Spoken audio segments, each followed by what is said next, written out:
Hello, everybody.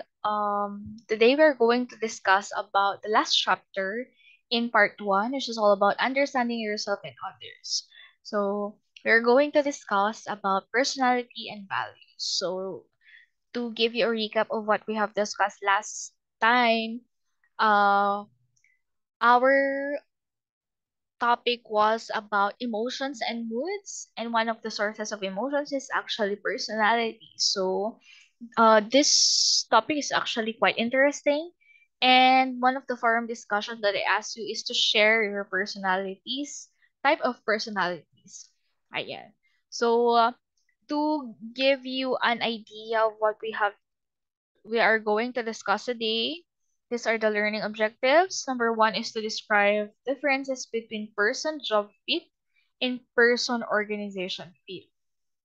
Second is to describe the personality, the way it is measured, and the factors that shape it. Number three, describe the strengths, weaknesses of MBTI, Big Five model, and Dark Triad.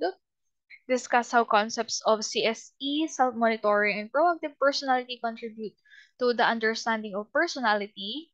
Describe how the situation affects whether personality predicts behavior. Contrast terminal instrumental values, and compare Hofstede's five value dimensions and the globe framework. Ayan. So, our first objective is actually to describe the differences between person job fit and person organization fit. So, first, person job fit theory is a theory that identifies six personality types that the fit the fit between personality type and occupational environment determines satisfaction and turnover. So this effort to match job requirements with personality characteristics was described by John Holland. So it is one of the most supported OB theories and it is used internationally. So it contains the vocational preference inventory questionnaire that was devised contains 160 occupational titles. Respondents indicate which they like or dislike that their answers from occupational interest profiles. So, from that, si John Holland nag-present siya ng six personalities and proposed that satisfaction and the propensity to leave a position depend on how well individuals match their interests to a job. Okay, so ito yung na-come up ni Holland, which describes the six types, their personality characteristics, and examples of congruent occupations. So, first type is realistic. Ayan. Prefers physical activities that require skill, strength, and coordination. Ang personality characteristic niya is shy, genuine, persistent, stable, conforming, and practical. So, when you possess this type of personality, yung congruent occupation mo is your mechanic, drill, press operator, assembly line for worker and farmer. This made me think of NCAE ba yun? NCAE exam or the NCAE kasi exam yung E. Nung high school, like before kayo mag-graduate, hindi ko lang sure ha, kasi syempre, you are so much younger. Pero, that time meron kami NCAE, tapos magte-take kami ng parang something na test, tapos, ibibigay sa amin yung results sa likod, parang doon mapipredict kung anong bagay sa amin na work. Parang ganun rin dito, person, job fit. So, ibig sabihin nun, there are personalities that fit your certain occupations in the future. Okay, ano pa ba? Okay. Kung ikaw naman ay merong personality type na social. Ayan. So, ang occupation mo dapat in the future is social worker, teacher, counselor, clinical psychologist. O, diba? So, yun yung according to Holland. Ano naman pagkakaiba ng person job fit sa person organization fit? Okay. So, it's a theory that people are attracted to and selected by organizations that match their values and given there is no compatibility Ayan. Kung kanina, minamatch mo yung personality mo sa kung anong type ng job na meron ka, ito naman is, ang gusto ng employee is to match his or her values to the organization. So, this means that people are attracted and selected by organizations na match ng kanilang values. And of course, they leave organizations when their personalities are not matched. Okay. So, meron tayong iba pang dimensions ng fit. Okay, so ito yung most salient, yung person job fit and person organization fit. Okay, pero meron pa tayong tinatawag na person group fit. Ito naman is dapat minamatch mo yung personality mo sa characteristic or dynamics ng team interactions. I once asked kung bakit may magagaling na basketball player pero hindi sila sinasama sa Gilas team. Yung Gilas is yung team ng Philippines, ganon. So, parang sila yung sinasabak sa FIBA, mga ganyan. So, um, ang sagot sa akin is, may mga tao kasing hindi, kahit magaling sila individually, hindi sila match sa team. So, since basketball is a job, it's a teamwork, kailangan dapat nagmamatch siya. So, depende rin sa work yan. Another one is person supervisor fit. Okay, ito naman is, syempre, nagmamatch din dapat yung personality mo sa kung anong ina-expect ng supervisor. So, all dimensions of fit are sometimes as a whole, ang tawag dito is person environment fit. So, yan. Kanina pa natin binabanggit yung personality, so let us discuss ano ang ibig sabihin ng personality. So, it's the sum of ways in which an individual reacts and interacts with the world around them. We most often describe personality in terms of the measurable traits a person exhibits. So, when we speak of someone's personality, we may use many adjectives to describe how they act and seem to think. And in fact, in one study, research participant used 624 distinct adjectives to describe people they knew. Thinking of one of your coworkers, you might think they're fun, outgoing, nice, hardworking, or maybe you think they're lazy, aloof, close-minded, or nosy. So ito is we characterize or we organize these characteristics into overall traits describing a person's personality. So, um, sa marketing, I usually ask my students to think of what their brand name is. It's like their personality type. So, hindi ko alam kung napansin ninyo, pero basta meron akong Facebook account dati kasi hindi ko usually binibigay yung personal messenger ko. Gumawa ko ng isang account. Ang pangalan ko doon is Sincere Doria. So, after mag-graduate ng mga students, sakali nila Sincere yung pangalan ko. It stands for Sincere Sheena. Ayan. So, I asked them to make a personality, parang ano yung personality nila na nag-start sa first letter of their name. So, ako naisip ko sincere. Or dapat pala sweet ka na. Sweet Sheena. Ganon. How about you? What is your personality? How do you describe yourself? Okay. So, meron yun, di ba? Yung parang Joe Harris window. Yung iba yung personality mo sa natingin mo, tingin ng iba, etc. Yun. So, how do you measure personality? Ayun. So, meron tayong self-report surveys na tinatawag. Okay, meron tayong, parang ito is, you evaluate yourselves, di ba? Ayan. Another one is observer rating survey. Kunyari yung boss mo, ina-observe ko anong personality mo. And meron din naman tayong mga modern advancements in technology and artificial intelligence na nakikita yung kung paano yung uh, kung ano ka sa person. So, na-measure na siya, madali na kasi i-measure talaga yung itong personality. So, through artificial intelligence, mas na-improve yung ability natin to score personality tests, reduce faking adaptable present items for more accurate personality assessment. Ayan.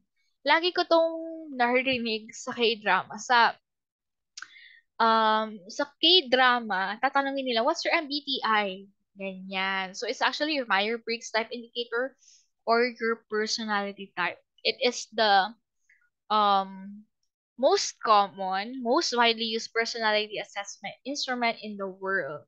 So, I asked you to have uh or to take the test. It's actually your MBTI. I'll share mine later. But discuss muna natin. Ano yung mga components niya? So, pwedeng you can be extroverted or introverted. Okay. Are you outgoing or quiet or shy? And second is sensing versus intuitive.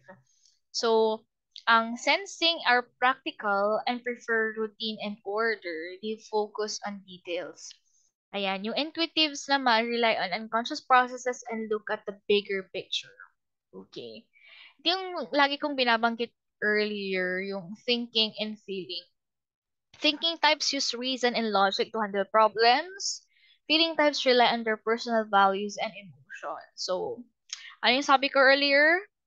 Use your brain, think, but take your use your heart rather. Use your heart. So, ibig sabihin, use your emotions, but always bring your brain with you. So, you should always be reasonable, logical, and rational. Ayun. Another one is judging versus perceiving. Judging times want control and prefer order. Perceiving types are flexible and spontaneous. So, what's your type? Wow. Ayan. So, what's your type? Ayun. So, meron akong nabasa sa isa sa mga forum discussions ninyo na parang he or she, hindi ko kasi maalala kasi, pero he or she has been testing, he, parang nagtitake siya ng personality test for quite a while na kinukumpara niya. Nag-iiba-iba siya. So, nagulat din ako sa results earlier. Ayan. Pero, meron ako ditong uh, parang all personality types. So, you can actually have 16 combinations there ng mga different values or characteristics that each one has. So, for example, INTJ, architect, diba? Ayan. Imaginative, strategic planners. Ayan. So, ano pa ba? The entrepreneur, ESTP, smart, energetic, perceptive, ganyan. So, let me share mine. Ayan, I am, wow, protagonist. So, main character, ano yan, nakakaloka. So, actually, kaya ako nagulat sa results kasi I took this. Actually, every year ko siyang tinotake din. Kasi every year din ako nagtuturo ng OB. So, every time na binibigay ko to sa students, nagtitake din ako kasi nakakalimutan kong i-save yung old personality type ko.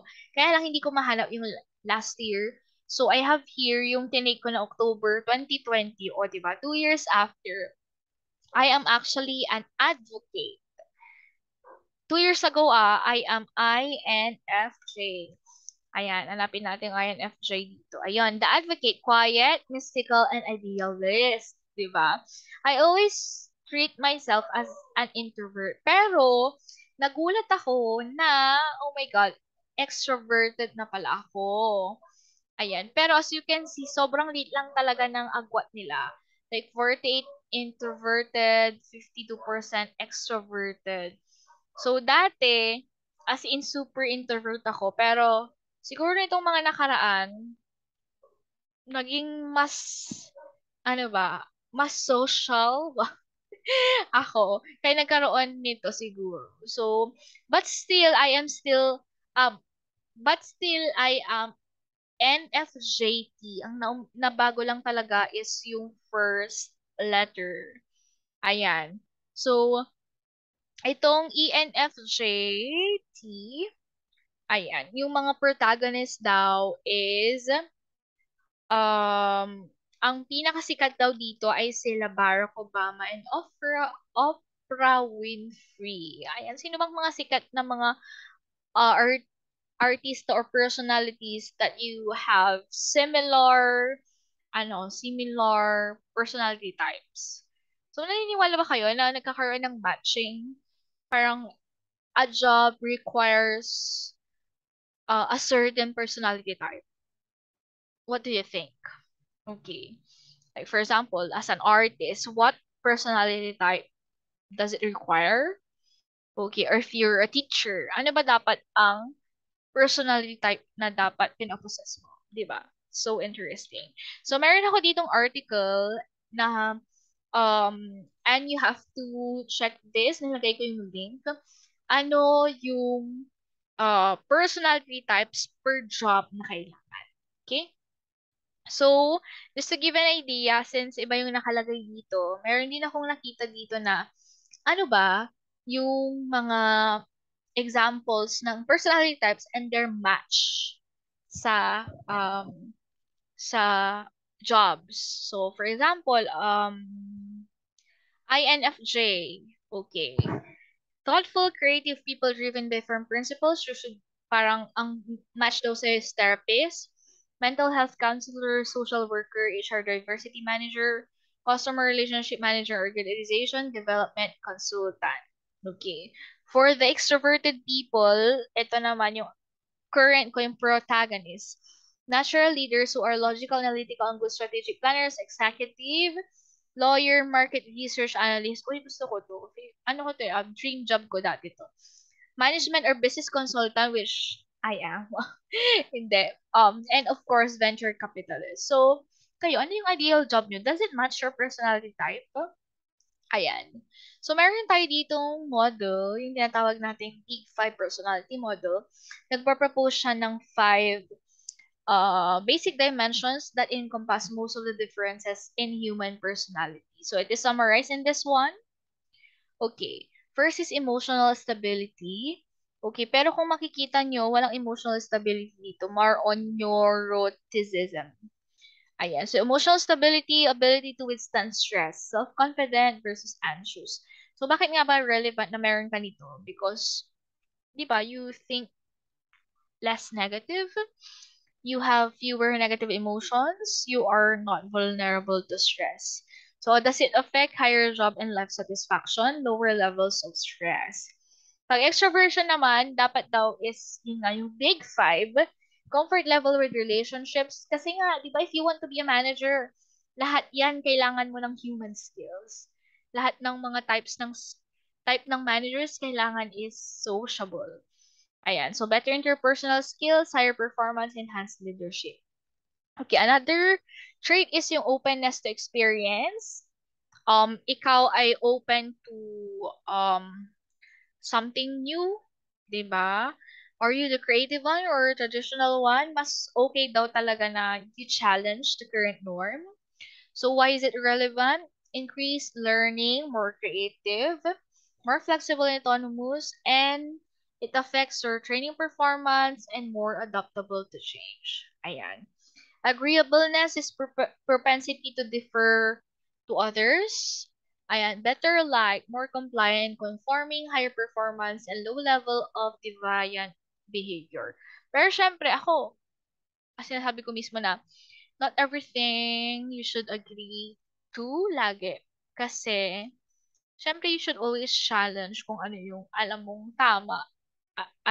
Kasi minsan, masyadong agreeable na you always say yes, kahit hindi naman tama or labag sa kalooban mo. And of course, yung conscientiousness, it's about being careful, measure of reliability. Ayan, if you have this one, you have greater effort and persistence, you have more drive and discipline, you are better organized in planning, and of course, higher performance. So actually, makikita nyo lahat, ang effect niya, pag meron ka daw nito, is you always gives better and higher performance. So, kung meron tayong big five personality, like you need to possess this characteristics, meron naman tayong negative ones, di ba? Yung tinatawag natin the dark triad. Okay, if you possess this daw, if you possess this characteristic is sabi nila, if nakita mo daw yun sa isang organization, wag mo daw isang organization, isang tao, pag nag-hire ka pa lang, don't hire them. Okay? So, if nakapasok na siya sa organization, don't promote them. Sabi. So, ito yung mga negative personality traits. So, ano tong mga to? Okay, number one is Machiavellianism. Machiavellian. 'Di ba? So, nakikita nyo yan sa, ano na bang book to? Ayun, anyway. So, the degree to which an individual is pragmatic, maintains emotional distance, and believe that ends can justify means. So, the second one is narcissism. Narcissistic, o, 'di ba?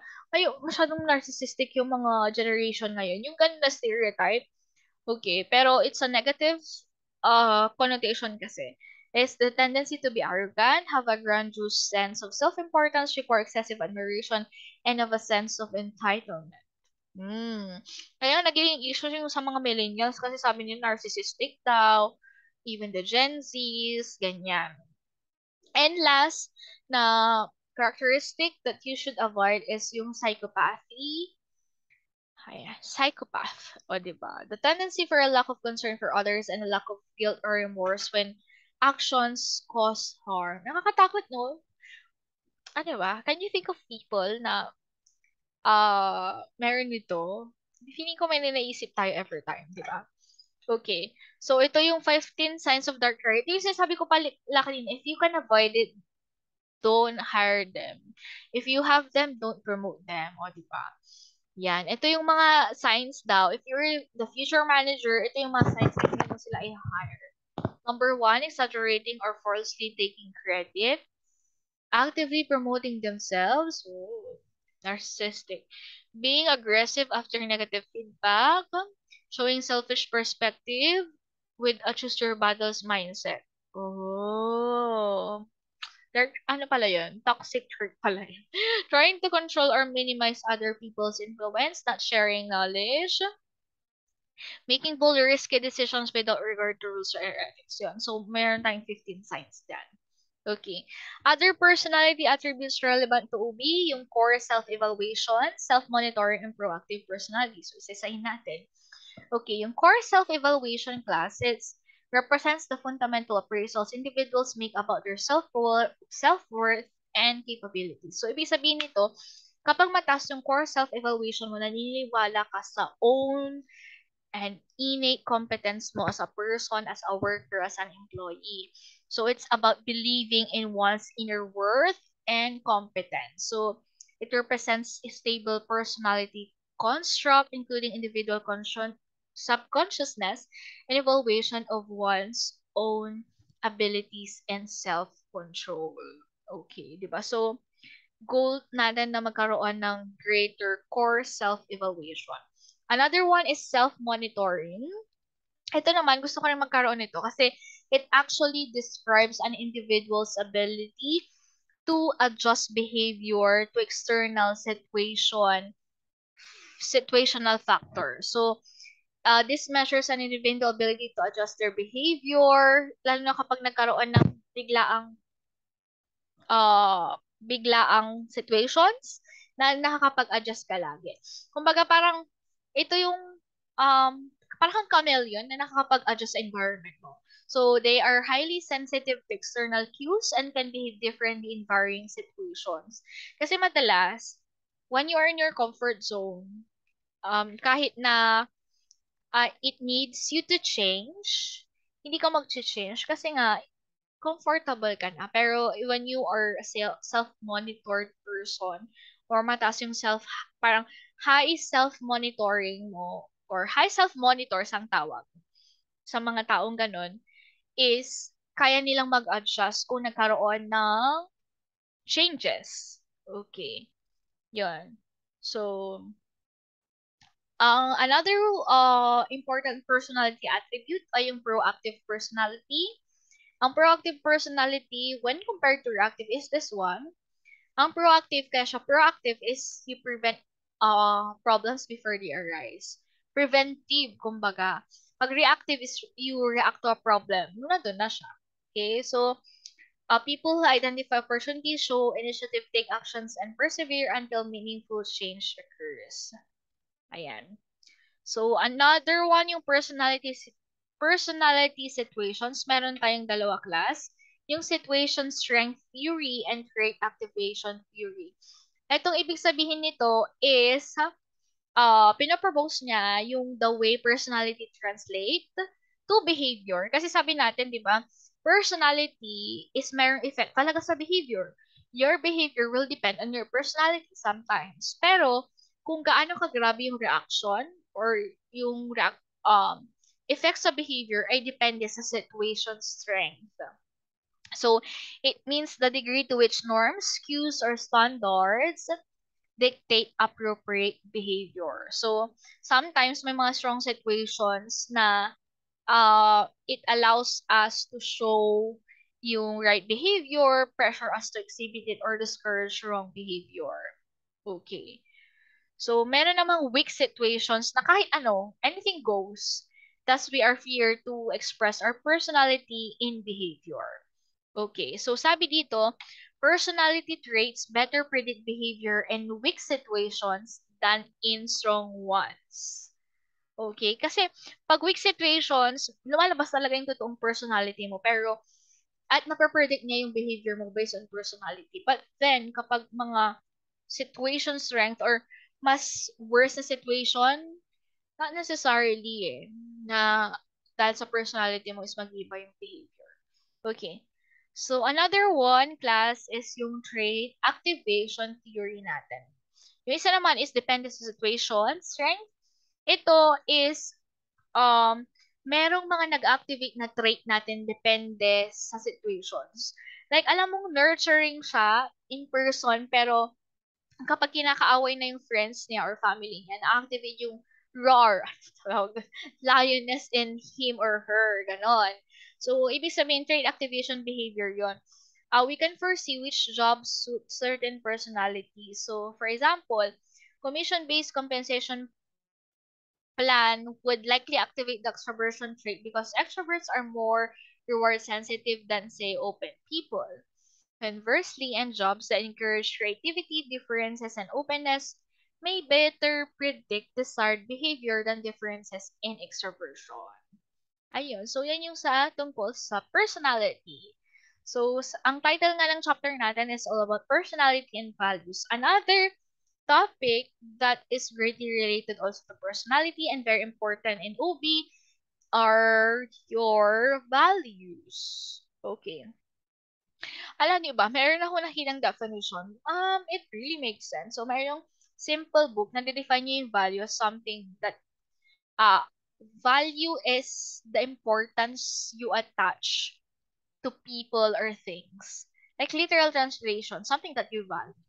Pero for this one, for OB or HBO, ang ating operational definition is basic convictions a specific mode of conduct or end state of existence is personally or socially preferable to opposite or converse mode of conduct or end state of existence. So, relatively stable daw siya and enduring basic convictions. Ayun. So, meron tayo ditong types of values, terminal and instrumental, we will differentiate it, and generational values. Okay, lagi itong tandahan na ano pagkakaiba ng terminal values at instrumental values. Okay, simply, ang terminal values class, ito yung goal mo. Ito yung gusto mong i-achieve in your lifetime. Okay, ang instrumental values naman, ito yung values that you need to achieve your terminal values. Okay, so kumbaga way lang siya ganon. So, para maintindihan nyo, meron tayong examples dito ng instrumental at terminal value. Okay, so for example, our terminal value that we wanted to achieve in our lifetime is happiness. Okay, so if yan ang terminal value, ano yung mga instrumental values na kailangan para ma-achieve ko yung happiness? So, pwedeng, okay, in order to be happy, kailangan is meron akong ambition. Okay. In order to be happy, I need to be forgiving. Okay. In order to be happy, I need to be more tolerant about the people, about what people say to me. Ganyan. Ayan. So, in order to be happy, I need to be friendly, loving, gano'n. So, itong mga to, ito yung mga ways on how you can achieve your terminal values. Values that are used to achieve your terminal values. Itong mga terminal values ay ito yung gusto mong achieve over your lifetime. Okay? Ayan. So, meron tayo ditong generational values na tinatawag. Kasi, parang generations have different values. Diba? Parang, yun nga, in terms of the workplace, iba-iba yung whether it's positive or negative ha. Pero, meron tayong connotation na, yun nga, meron tayong uh, grind culture for the older generations. Work-and-life balance for the, di ba, for the younger generations, ganyan. So, tingnan natin. So, in terms of, okay, pili tayo ng isa dito. Ayan, in terms of learning style, okay. Sige, sa ano na lang nga, problem solving or decision making. Sa problem solving, yung mga older generations hierarchical, horizontal, independent, pero dito sa Gen Y or millennials is collaborative. Okay. So, Generation Z, nag-agree kayo ba dito? Independent din, parang Generation X and Global Tribe. Okay. So, sa decision making, team decided, ang millennials, ang Generation Z daw ay individualistic, which is shocking for me kasi akala ko medyo similar ang millennials sa Gen Z. So, you can react to this as part of the Gen Z. Okay. So, another one here is yung personality traits ng millennials, creative, motivated, risk takers, Generation Z, independent, self-confident, autonomous. So, mas more on ano no, gusto ng Gen Z na empowered sila. Okay, so yun yung mga yan. So, more of this, yan, millennials are lazy, self-entitled, next to job hop. Ito yun yung sinasabi ko. Generation X, formal authority and rejects rules. Ito yung feeling ko sort of stereotype kasi although meron siyang basis, ito yung mga tingin natin na characteristics ng bawat generation. So, meron akong videos dito na papanoorin nyo. Okay, I'll just send the link or uh, hindi. Ilalagay ko sa link after. Ilalagay ko sa anong tawag ng description box. So, ayan. So, this is actually video about uh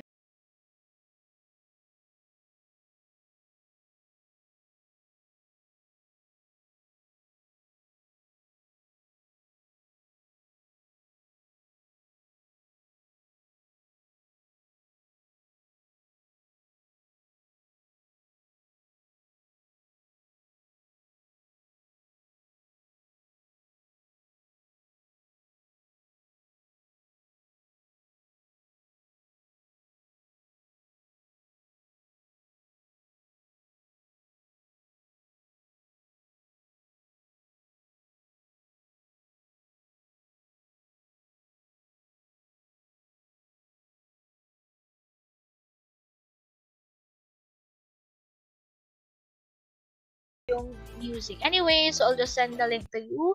Another one naman is for the millennials. Ito is very controversial kasi dati pa lang, as in, nag-react na kami for this. Si Simon Sinek on millennials on the workplace. So, please watch this and you can react. We can talk about this kasi it's very controversial. Okay. Another type of values is yung cultural values. So, meron tayo ditong dalawang framework, yung Hofstede's and Globe framework. Although, itong Globe framework ay nanggaling lang din sa Hofstede's framework. Ayan. So, si Hofstede, gumawa siya ng or nag-identify siya ng 5 value dimensions of national culture.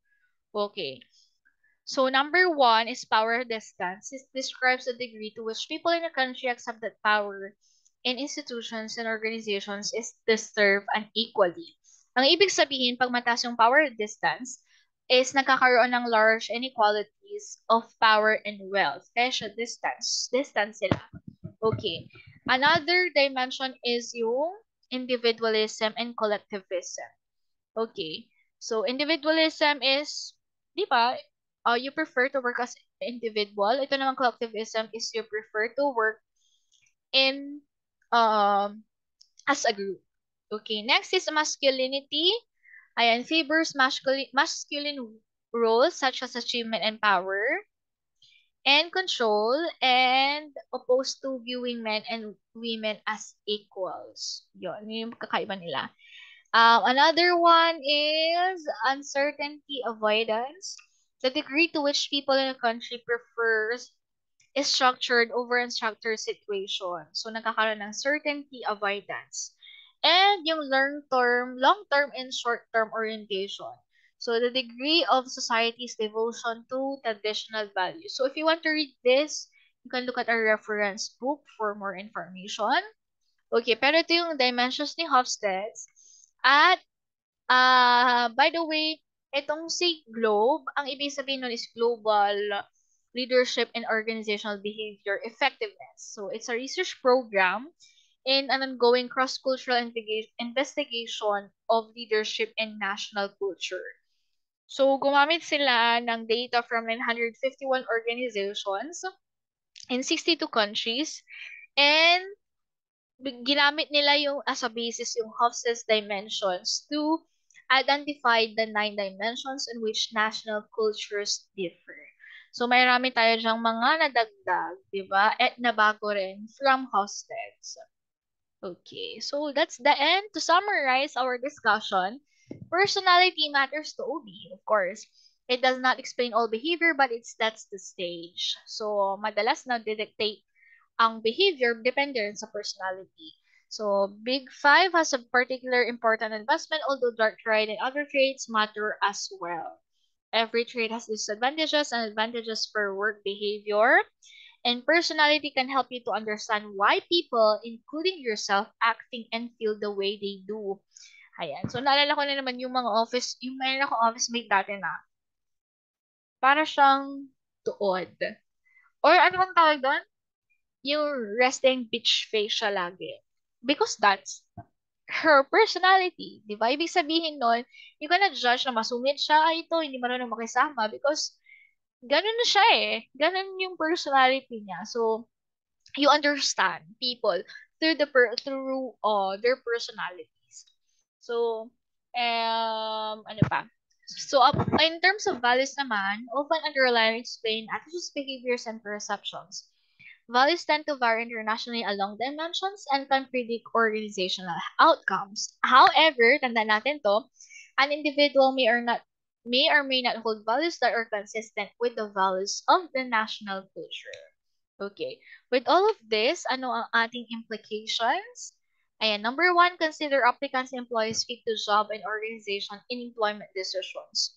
So, is this person matched? Ayan, is this person matched with uh, the organization, the job itself? Ayan, kailangan nating tingnan yan. So, consider screening job candidates for conscientiousness or carefulness and the other big five traits, depending on the criteria an organization finds more important. Ayan. So, emphasize ideal personality and values of your organization in your recruitment materials and practices. Ayun, ito yung pinaka-importante kasi 'di ba, meron tayong core values in every organization. Makikita niyo sa mga website, even sa amin sa PSU, meron kaming core values, access, accountability, and transparency, mga ganun, memory sa amin yun lahat. So, ibig sabihin na-emphasize, if meron ka nito, you are fit sa organization. So, dapat na-emphasize yun lagi. Understand the situation, strengths, and context that can affect behavior. And understanding of differences in cultural values can equip you to interact with others from cultures that are different from your own. Ayun. So, maganda rin kasi talaga nung karoon ka ng cultural intelligence. Like, alam mo talaga makibagay, especially when you go to other countries or other organizations. Yun. So, yun lang naman for today's video. Ayan, if you have questions, let me know. Again, this is chapter 5 of Robinson Judge, Essentials of Organizational Behavior. Ayan, so, links, especially for the videos. You can watch that and you can share your takeaways in our next meeting. Thank you guys for listening and I hope hindi pa kayo nagsasawa sa mukha ko. Always stay safe.